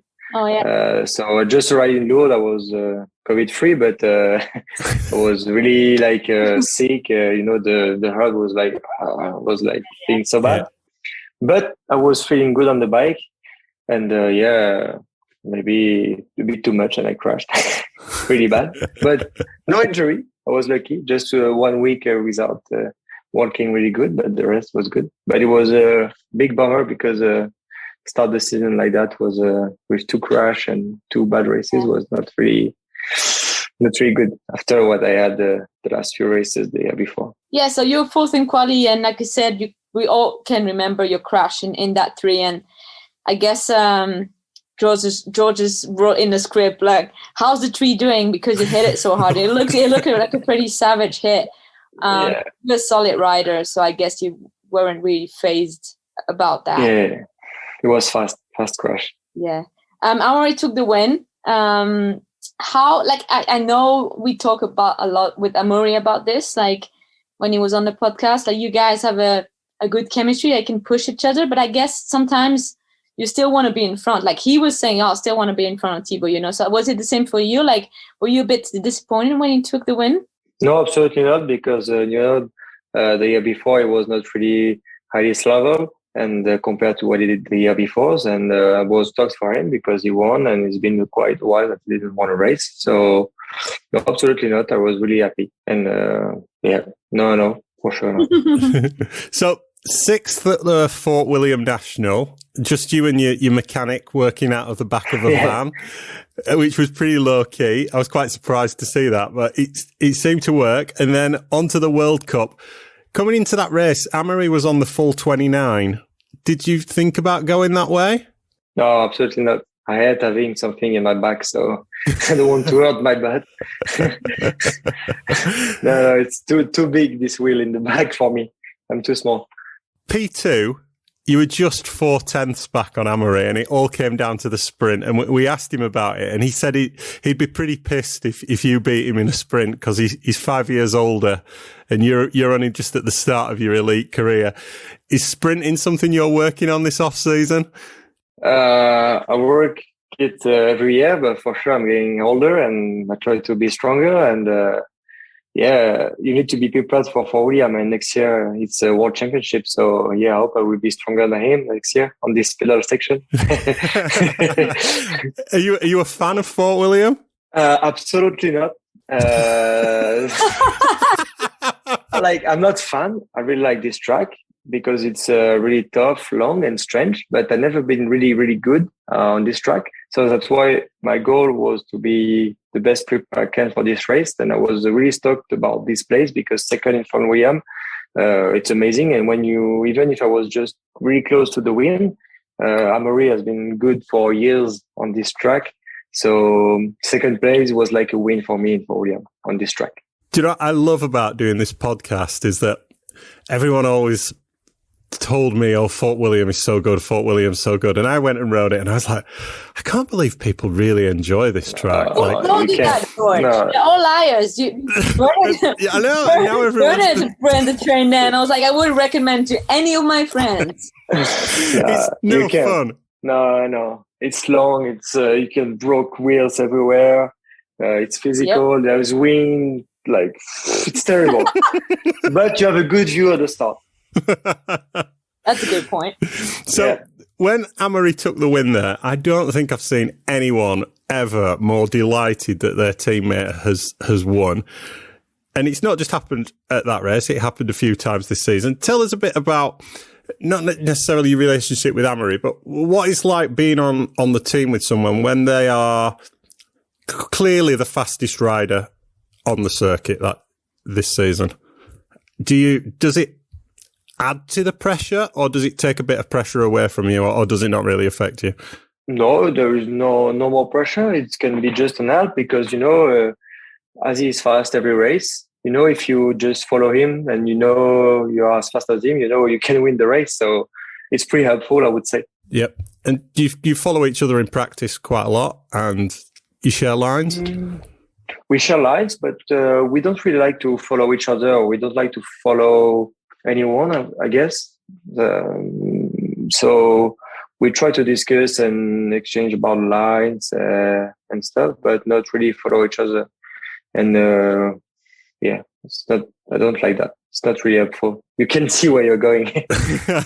And tell me a bit about the telemetry you've had on the bike this season, because you guys seem to run it a lot. Last year, I think we were rolling more than the past few years, maybe because maybe this year we know more how to use it, and maybe helped us to focus more on the lines and on us than on the bike. So I didn't even think about that. It's just Arthur, the engineer. He just take care about this. He just takes the data. Is your bike set up very differently between tracks, or is it pretty much the same? No. It's pretty much the same every tracks. We just make a few changes to make it perfect, but no, we didn't change that much. So, Leogang P7 in quali in some awful conditions. Then in your race run, you were full attack, chin on the bars near the top, getting wild. But you didn't seem to have any special lines up there this year. Last year, I remember you telling me you had special lines up there, and I think you were like 3 seconds quicker than anybody else at the first split. Tell us a bit about Leogang. Yeah, absolutely. Nothing crazy, as you say. No crazy lines, no crazy speed. Maybe a bit too confident on the track. I knew I was fast on this track, and so it's been quite not helpful.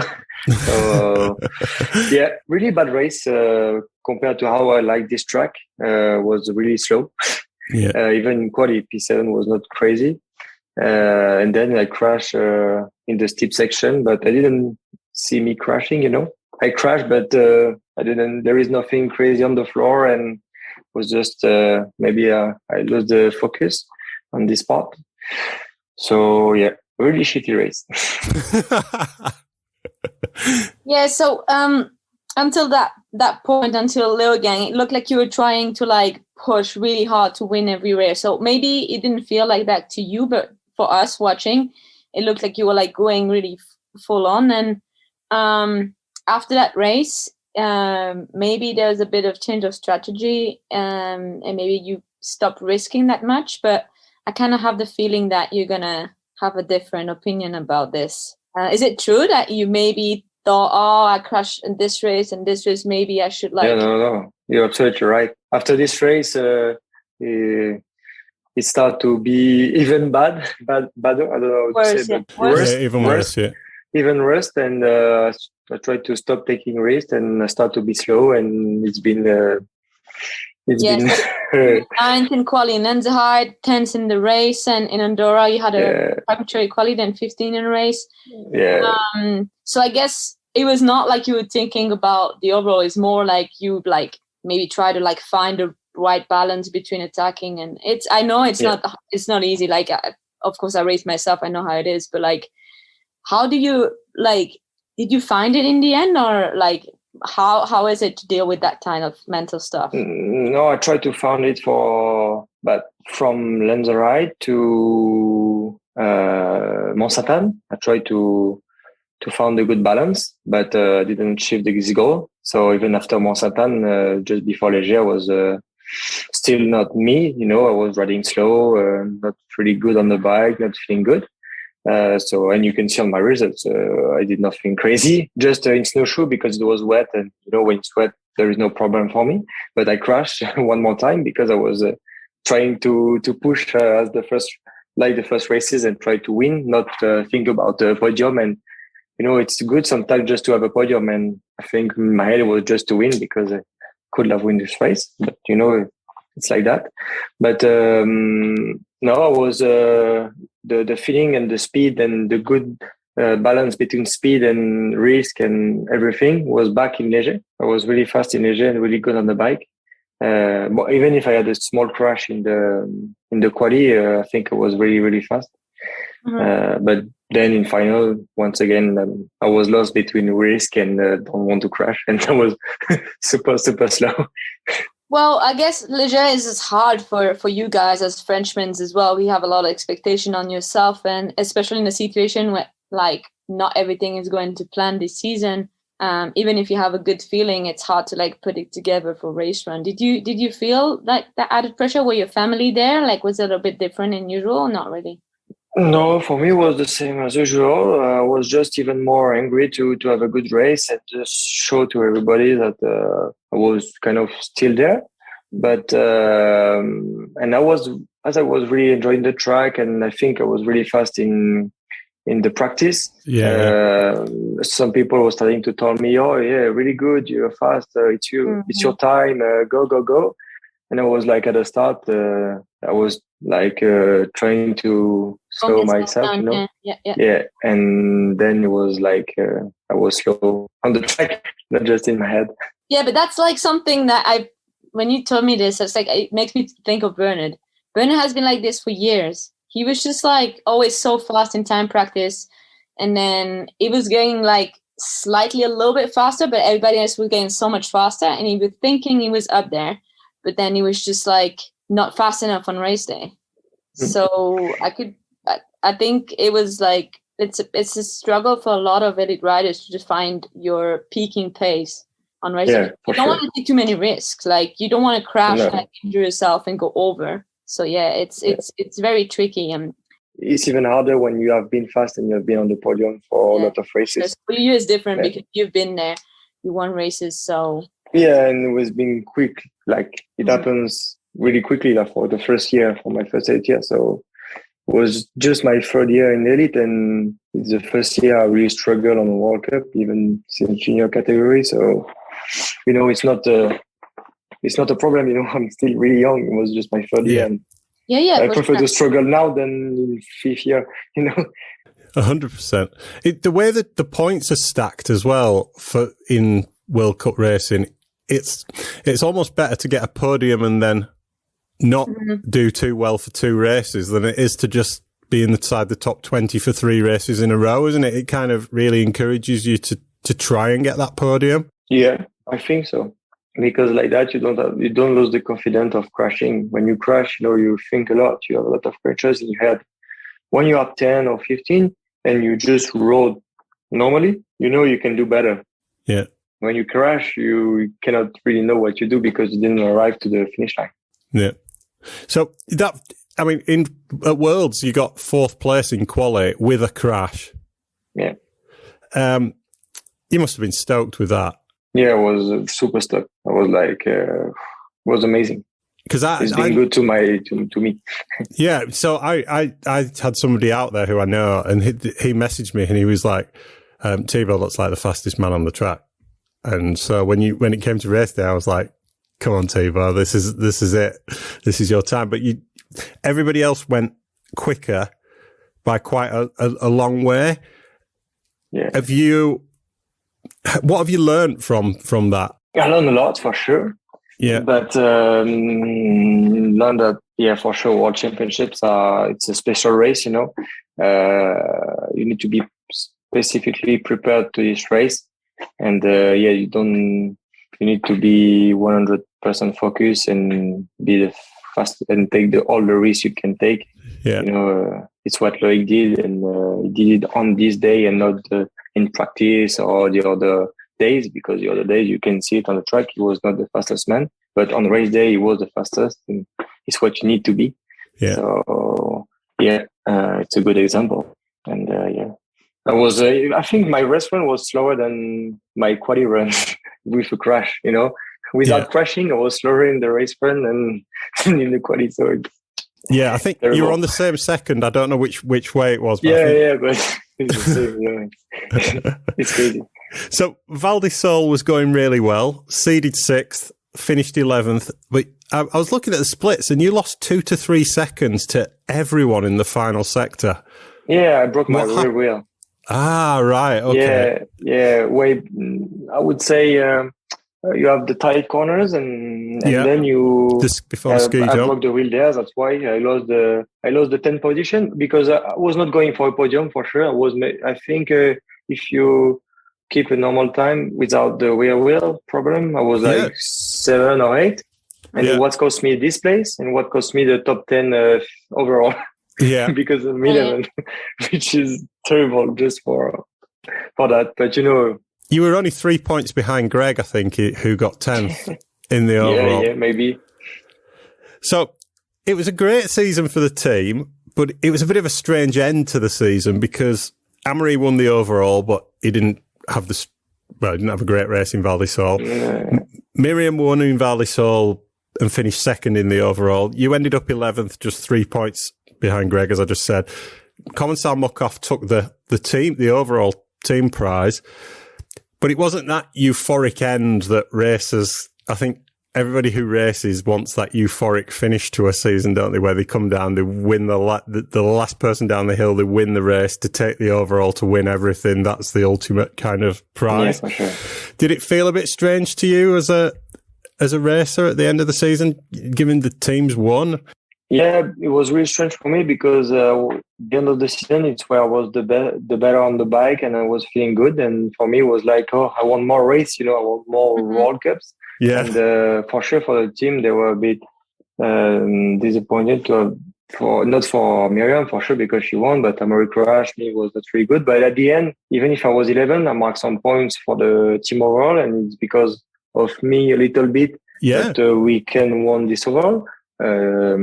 So it was really good, But it just made us more angry to do better next year and to be stronger, Yeah, I mean, racing is so strange because, as you've just said, you've had your hardest year ever in junior and elite. Charlie Hatton, who is 24 years old, an amazing rider, one of the best British riders. He's had the best season of his career. He's finished 12th in the overall behind you. And it's how people look at things is very different. You're only 21 and you finished 11th. I think at one point when me and Emmy were chatting on the pod, I described this as being like a difficult second album. When a band has a really big hit single, a big hit album, and then they come back and they've got to try and replicate that success. How do you feel about it now when you look back? Are you just hungry to go again? Yeah, for sure. I'm just angry. I already think a lot about what happens. So now I'm really into the future and I will be more prepared than ever for next year, for sure. Are you working on anything specific? Are you back on the bike now? Yeah, for the moment, I'm not training really hard. I'm just going for MX ride, e-bike and cool races. We have the time to be prepared. The next season is far away. But I just try to enjoy the time on the bike and try to have some fun and slowly back into proper training and hard training. Yeah. When do the team camps start? I don't know yet. I think maybe before the end of the year. Yeah. I think maybe one, and then the same reason as we did the past few years. I don't know yet. I need to talk about that with the reference brother, with the boss. Yeah. And you've had a few weeks off since the end of the season. Tell us a bit about where you've been going. Yeah, more than a month. After Vali Hoell, we had French champs where I was really good, but I crashed once again. But does it feel a bit like every time you've gone really fast this season, you've crashed? Yeah, for sure. I was really fast, but I crashed. But that's it. Then I just enjoy for 1 week. I ride a lot of moto and karting, and then I had surgery to remove the plate I had in my right feet. So this took me off for 2 weeks. Yeah, 2 weeks. The first week you're like just walking and not doing crazy stuff, and then days after days you can do more stuff. And then I went a few days with my friend in Dubai. I also went to Spain, and last week we were in Cap Breton surfing with the team. It was a team camp, but vacation. That looks wicked. Are you a good surfer? Not really.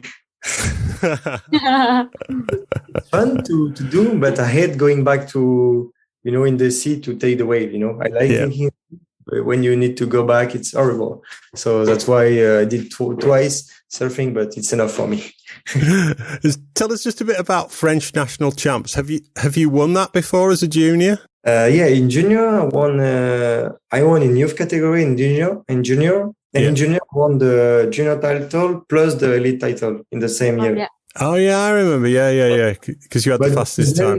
Nothing crazy. And you were really going for it this year because the other guys were they weren't really feeling it, were they? Loic and Loris and Amaury, I don't think. No, Loic was going really fast because I think he did second or third. I don't know. Yeah, he did actually. Yeah. It was, I think when you are maybe in practice, everybody was a bit chilling. For us also, we were testing. We were not really focused as on World Cup. But when you're on the start gate, you are giving everything. So, everybody was going really fast. And Antoine was going really fast. He won the race. And even it was impressive. And Benoit also was pushing really hard, but he had a flat tire. And but the track was really good also. Was a bit of French champs, French Cup track, but it was fun to ride. It's good to end the season on it was not an easy track, but it was not really hard as Vali Hoell, because if after Vali Hoell you have another track like that, back home holiday now. We're going to the beach. And tell us a bit. One thing you just mentioned, all the talent that the French have got at the minute. What was it like being on that team at Worlds? Being with that team is so stacked with talent. Yeah, for sure, it's amazing to see. I don't even know why all the French riders are so fast at this time, because you can see maybe 5 or maybe 7 years ago when Loic was in junior, he was maybe one of the only one fast. Yeah. Maybe I'm wrong, but no. I think it's that. And just a few years after, you have so many riders coming. So it's so good to see that, and I hope it will stay like that for a few years. And I hope the young guys, the younger generations are going to be faster. And you're good friends with Loic and Loris, and yeah, for sure, we're all friends. And did you ride together at Worlds? No. Also, no, I didn't ride with anybody at Worlds. Keeping your lines to yourself. Yeah. Cool. So tell us a bit. You're going to Corsica this weekend. French Cup. I think it's a French Cup. I'm doing it on the e-bike. So. Yeah, I'm not sure if I will ride flat pedals or not, but today I try to ride flat pedals, so maybe I will ride flat pedals. And is this an enduro or is this a downhill? Enduro. Yeah, right, enduro. Okay. And French Cup, I'm pretty sure. I need to check because I don't even know where I'm going, so. I'm going there uphill stage as well, like in the EWS or no? Sadly, I think, but I don't know. I don't even know how it's working. I'm going with my bike. I'm riding my bike, having some fun, and we'll see how it's working. I hope I will have enough battery. Do you think we might see you on the EWS at some point? I was supposed to do finale. Right. But I prefer to have the surgery and, having more time to be prepared and enjoy after than doing finale and being have the surgery after. So, but maybe if there is one race before the downhill season, just to get prepared, to have the good physique. But no. I think it's good you didn't do finale. Yeah, I think it was really very hard. I need to choose the good venue because it's for me to do some appeals. Maybe Martin Mays was saying how they couldn't make the next stage. Almost they had to sprint to the next stage because it was too short. Like the liaison were like too short in time. So they all had like maybe 1 minute, 2 minutes before they start. So apparently it was real stressful. Oh yeah, that's something I can do. Yeah, maybe it's good to have some sprints in the stage, but between stage, you need to chill. Take the lift, or I don't know, just a few minutes of pedaling, not hours and hours. That's why I'm downhill. Have you ever done the mega avalanche? No, never. Yeah, it's so scary. Yeah, 100 kilometers on the snow is pretty. Oh, I can imagine that. I never tried it, but I don't know. That's something I like to watch. Some GoPros or videos, but it's too dangerous to do that. When you have a season to do like the World Cups, you cannot do this type of race, which is a big risk, I think. Yeah. Even if it's really funny and can be interesting to do, but I think it's too much risk. Have you done the mega, Emmy? No, never. Fancy it? No, like you said, like now I stopped racing because I don't want to get injured. And when you race downhill, you're alone on a track. So basically, you have you can control your own fate, right? Yeah. And you are riding with other people, like hundreds of people at the time. It's just so dangerous. Like he said, like someone was like, "What happened to Tracy this year?" Yeah, like she got knocked out because someone ran into her and she got ridden over by another rider. You don't want that. So, I don't know. I don't feel like I want to race anymore, especially not something that physical. And I like to prepare myself for something, and I don't want to train that much anymore. So I guess this is me not racing. Yeah. Cool. Well, thanks very much for coming on the show again, Thibaut. It's always great to chat to you, and we're loving following your career in Elite. I hope you can keep up going full gas again next season. Thank you. That's it. For this episode, thanks to the sponsors of the show, Hope Technology, JTech Suspension, Revolution Bike Park, Ride Southern Spain, Schwalbe and SingleTrackWorld.com. As always, if you're enjoying the podcast, please subscribe so you don't miss an episode. And if you've got a sec, please drop us a review. Alternatively, please give us a follow on Instagram at Making Up the Numbers Racing or Facebook.com/Making Up the Numbers. We'll be back with another episode very soon.